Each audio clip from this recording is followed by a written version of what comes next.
اب ہم بستری سے پہلے اس کو کیسے پروموٹ کیا جائے، اس کو کیسے اپنی بیوی کو ہم بستری کے لیے مائل کیا جائے، کیسے؟ وَتَقَدَّمُ الْمُكَالَمَةِ، اس سے پہلے آپ ان سے اپنی زوجہ سے، اپنی منکوحہ سے بات چیت کریں ان کے ساتھ، ان کو کنوے کریں۔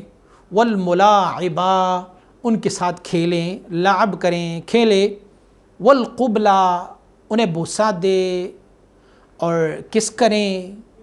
پھر اس کے بعد پھر جب وہ تیار ہو اس کے بعد پھر ہم بستری کیا جائے۔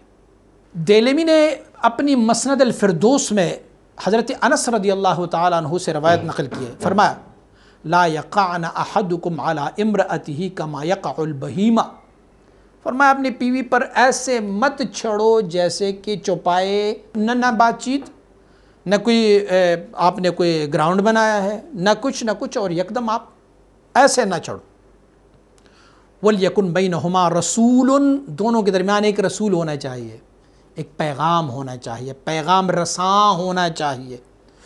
تو پوچھا گیا وَمَا الرَّسُولُ یا رسول اللہ صلی اللہ علیہ وسلم، دونوں کے درمیان اب پیغام رساں کون ہوگا؟ دونوں تو ایک دوسرے کے پاس ہی ہے۔ فرمایا القبلہ والکلام، فرمایا کس کریں، انہیں چومیں، انہیں بوسہ دے، ان سے کھیلے، ان سے کلام کرے، یہ ایسے ہیں کہ جب ان کو ہیجان دیتے ہیں، ان کو اپنی طرف مائل کر دیتے ہیں۔